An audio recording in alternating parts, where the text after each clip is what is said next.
ही आहेत ती 7 कारणे ज्यामुळे काही महिला त्यांच्या वयापेक्षा खूपच तरुण दिसतात. मित्रांनो, तुम्ही कधी अशी गोष्ट अनुभवली आहे का? अनेक लोकं तुमच्याकडे पाहतात, क्षणभर थांबतात आणि मग आश्चर्याने म्हणतात, "अरे, तुझं वय इतकं वाटतच नाही. तू तर खूपच तरुण दिसतोस." कधी ही गोष्ट कौतुकासारखी वाटते, तर कधी लोकं खरंच आश्चर्यचकित झालेली दिसतात. जणू काही ते एखादं कोडं सोडवण्याचा प्रयत्न करत असतात. कारण तुमच्यात अशी काही गोष्ट असते जी तुमच्या वयाशी जुळत नाही. कदाचित तुम्हीही स्वतःला हा प्रश्न विचारला असेल, असं नेमकं का होतं? हे फक्त चांगले जीन्स आहेत, नशीब आहे, की यामागे मानसशास्त्राशी संबंधित आणखी काही खोल कारण आहे? आज आपण कोणताही स्किन केअरचा उपाय किंवा डाएटबद्दल बोलणार नाही. आजचा विषय आहे तुमच्या मनातील लपलेले विचारांचे नमुने, तुमच्या भावनिक सवयी आणि ती शांत ऊर्जा जी ठरवते की लोक तुम्हाला कसे पाहतात. प्रसिद्ध मानसशास्त्रज्ञ कार्ल युंग यांच्या मते आपण आपल्या मनात जे जपून ठेवतो तेच आपल्या व्यक्तिमत्वातून बाहेर प्रकट होत असते. आणि जर लोक तुम्हाला नेहमी तुमच्या वयापेक्षा तरुण समजत असतील तर त्यामागे काही महत्त्वाची मानसशास्त्रीय कारणे असू शकतात. चला वेळ न घालवता सुरुवात करूया. पहिले कारण, तुम्ही तुमच्यातल्या लहान मुलाला अजूनही जिवंत ठेवले आहे. बहुतेक लोकांना वाटतं की मोठं होणं म्हणजे गंभीर होणं, कमी हसणं, कमी खेळणं, कमी उत्सुक राहणं आणि आयुष्याकडे फक्त जबाबदाऱ्यांच्या नजरेने पाहणं. पण तुम्ही तसं केलं नाही. तुमच्या मनातलं ते निरागस मूल अजूनही जिवंत आहे, जे विनाकारण हसतं, नवीन गोष्टी जाणून घेण्याची उत्सुकता ठेवतं आणि जगाकडे फक्त जगण्यासाठी नाही तर अनुभवण्यासाठी पाहतं. ही काही काव्यात्मक गोष्ट नाही तर मानसशास्त्राने मान्य केलेली वस्तुस्थिती आहे. जेव्हा तुमच्यातला हा भाग जिवंत असतो तेव्हा तो तुमच्या डोळ्यात, चेहऱ्यावरील भावांमध्ये आणि लोकांशी वागण्याच्या पद्धतीत स्पष्ट दिसून येतो. इतर लोक जसे जसे कठोर होत जातात तसे तसे तुम्ही मात्र मनाने मृदू राहता आणि हीच गोष्ट तुम्हाला अधिक तरुण भासवते. हे फक्त तुमच्या चेहऱ्यामुळे नसतं, तर तुम्ही ज्या प्रकारे जगता त्यामुळे असतं. दुसरे कारण, तुम्ही जुन्या भावनिक ओझ्याला कायमचे वाहून नेत नाही.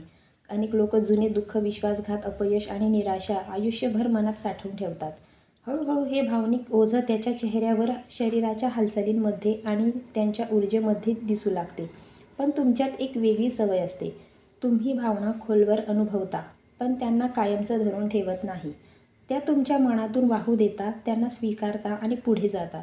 यामुळे तुमचं मन हलकं राहतं, कारण ताण फक्त मनावरच नाही तर शरीरावरही परिणाम करतो. तो चेहऱ्याचं तेज कमी करतो, डोळ्यातील चमक हरवतो आणि शरीरातील उत्साह कमी करतो.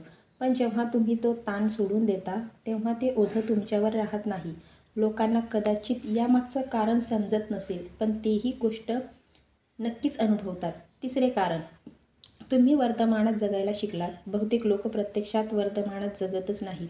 ते भूतकाळातील पश्चाताप अडकलेले असतात किंवा भविष्याच्या चिंतेत हरवलेले असतात. हा सततचा मानसिक ताण त्यांना वेळेआधीच थकवतो. पण तुम्ही जाणीवपूर्वक किंवा नकळत वर्तमानात परत यायला शिकलात. आणि खरी गोष्ट अशी आहे की जीवन घडतं ते फक्त वर्तमान क्षणात. जेव्हा तुम्ही वर्तमानात असता तेव्हा मन शांत होतं, शरीर हलकं वाटतं, चेहऱ्यावरील भाव नैसर्गिक दिसतात आणि तणाव कमी होतो. हीच शांत अवस्था तुमच्या व्यक्तिमत्वात एक वेगळं तारुण्य निर्माण करते. हे कृत्रिम नसतं, ते तुमच्यातून नैसर्गिकपणे प्रकट होतं. चौथे कारण, तुम्ही स्वतः नसलेल्या व्यक्तीची भूमिका करण्याचा प्रयत्न करत नाही. एखादी व्यक्ती करू शकणारी सर्वात मोठी चूक म्हणजे इतरांच्या अपेक्षा पूर्ण करण्यासाठी स्वतःला बदलण्याचा प्रयत्न करणे. जे व्यक्तिमत्व खरं तर आपलं नाही ते सतत जगण्याचा प्रयत्न करणं.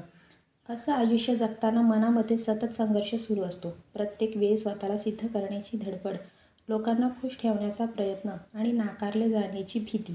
पण तुमच्या आयुष्यात कधीतरी असा क्षण आला जेव्हा तुम्ही इतरांना खुश करण्यासाठी जगणं थांबवलं. तुम्ही स्वतःला जसं आहात तसं स्वीकारलं. तरी त्यासाठी काही वेळा एकटं उभं राहावं लागलं, तरी तुम्ही स्वतःची साथ सोडली नाही. आणि याच निर्णयामुळे तुम्ही आतून मोकळे झालात. तुमच्या मनात आता कमी संघर्ष आहे, कमी ताण आहे आणि कमी दिखावा आहे. जेव्हा मन शांत असतं तेव्हा त्याचा परिणाम शरीरावरही दिसतो. तुमचा चेहरा शांत दिसतो, तुमचं वागणं सहज वाटतं आणि तुमचा आनंद कृत्रिम नसून नैसर्गिक असतो. पाचवे कारण, तुम्ही भावना खोलवर अनुभवता, पण त्यात बुडून जात नाही. लोकांमध्ये एक मोठा गैरसमज आहे. ज्यांना वाटतं जो माणूस जास्त भावना अनुभवतो तोच सर्वात जास्त दुःखी असतो. पण वास्तव थोडं वेगळं आहे. काही लोक भावना अनुभवतात आणि त्यातच अडकून पडतात, तर काही लोक त्या भावना समजून घेतात, त्यांच्याकडे शिकतात आणि त्यांच्यामुळे अधिक मजबूत बनतात. तुम्ही दुसऱ्या प्रकारातील व्यक्ती आहात. तुम्ही स्वतःच्या भावना दाबून ठेवत नाही, त्यांना पूर्णपणे स्वीकारता, त्यांचा अनुभव घेता, पण त्या तुमच्या संपूर्ण आयुष्यावर किंवा ओळखीवर नियंत्रण मिळवू देत नाही. तुम्ही त्या भावनांकडे निरीक्षकासारखं पाहता, त्यांच्याकडून शिकता आणि मग त्यांना मागे सोडून पुढे चालत राहता. यालाच भावनिक बुद्धिमत्ता म्हणजेच इमोशनल इंटेलिजन्स म्हणतात. हीच सवय मनावर दीर्घकाळ होणारा ताण कमी करते, कारण दाबून ठेवलेलं दुःख माणसाला आतून कमकुवत करतं, पण समजून घेतलेलं दुःख त्याला अधिक परिपक्व आणि मजबूत बनवतं. 6वे कारण, तुमची जिज्ञासा अजूनही जिवंत आहे. खरं तर जिज्ञासाच माणसाला तरुण ठेवते. लहान मुलांकडे पहा, ते सतत प्रश्न विचारतात, नवीन गोष्ट शिकतात, प्रत्येक अनुभवातून काहीतरी जाणून घेण्याचा प्रयत्न करतात. त्यांचं मन सतत सक्रिय असतं. पण जसं जसं वय वाढतं तसे तसे अनेक लोक प्रश्न विचारणं बंद करतात. नवीन शिकण्याची इच्छा कमी होते. ते जुन्याच विचारांमध्ये अडकून राहतात. ही मानसिक स्थिरता हळूहळू त्यांच्या व्यक्तिमत्त्वावरही दिसू लागते. पण तुम्ही अजूनही विचार करता, प्रश्न विचारता, उत्तर शोधता, नवीन अनुभव स्वीकारता. म्हणूनच तुमचं मन सतत प्रक्रिया लवचिक आणि जिवंत राहतं. कार्ल युंग यांच्या मते लवचिक मन वयाच्या मर्यादांना सहज स्वीकारत नाही, कारण ते प्रत्येक दिवसासोबत वाढत राहतं. आणि जेव्हा मन सतत विकसित होत राहतं तेव्हा त्यांचं तेज चेहऱ्यावरही स्पष्टपणे दिसून येतं. 7वे कारण, तुम्हाला मोठं होण्याची घाई नसते. ही गोष्ट ऐकायला साधी वाटते, पण तिच्यामागे मोठं सत्य दडलं आहे. अनेक लोक सतत धावत असतात. काहीतरी मिळवायचं असतं, काहीतरी सिद्ध करायचं असतं, काहीतरी बनायचं असतं.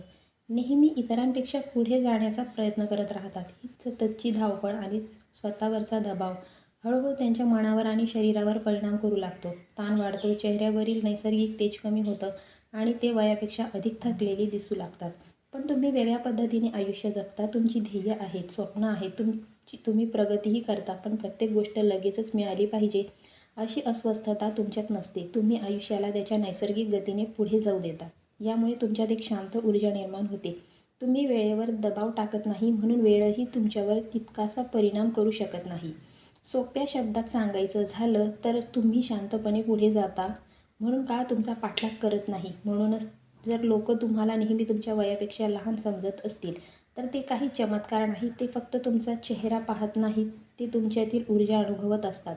तुमचं हलकं मन, तुमचं मोकळं व्यक्तिमत्व, तुमच्यात नसलेला अनावश्यक ताण, याच गोष्टी लोकांना जाणवतात. खरं तारुण्य फक्त शरीरात नसतं, ते मनात असतं, ते भावनांमध्ये असतं, ते जीवन जगण्याच्या पद्धतीत असतं. ही अशी संपत्ती आहे जी काही लोक आयुष्यभर जपतात तर अनेक लोक नकळत हरवून बसतात. कदाचित खरा प्रश्न हा नाही की तुम्ही इतके तरुण का दिसता. खरा प्रश्न हा आहे, या जगाने तुमच्याकडून कोणती गोष्ट अजूनही हिरावून घेऊ शकलेली नाही. जर या व्हिडिओतील एखादा मुद्दा तुम्हाला मनापासून पटला असेल तर खाली कमेंट करून नक्की सांगा. या 7 कारणांपैकी कोणतं कारण तुम्हाला सर्वात जास्त खरं वाटलं?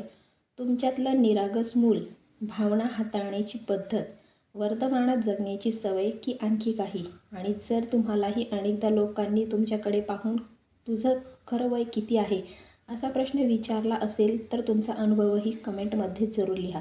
कारण कधीकधी दुसऱ्यांची कहाणी ऐकताना आपल्यालाही स्वतःबद्दल काही नवीन गोष्टी समजतात. जर हा व्हिडिओ तुम्हाला आवडला असेल तर त्याला लाईक करा, तुमच्या मित्रांसोबत शेअर करा आणि अशाच मानसशास्त्रावर आधारित माहितीपूर्ण व्हिडिओसाठी चॅनलला सबस्क्राईब करा. धन्यवाद.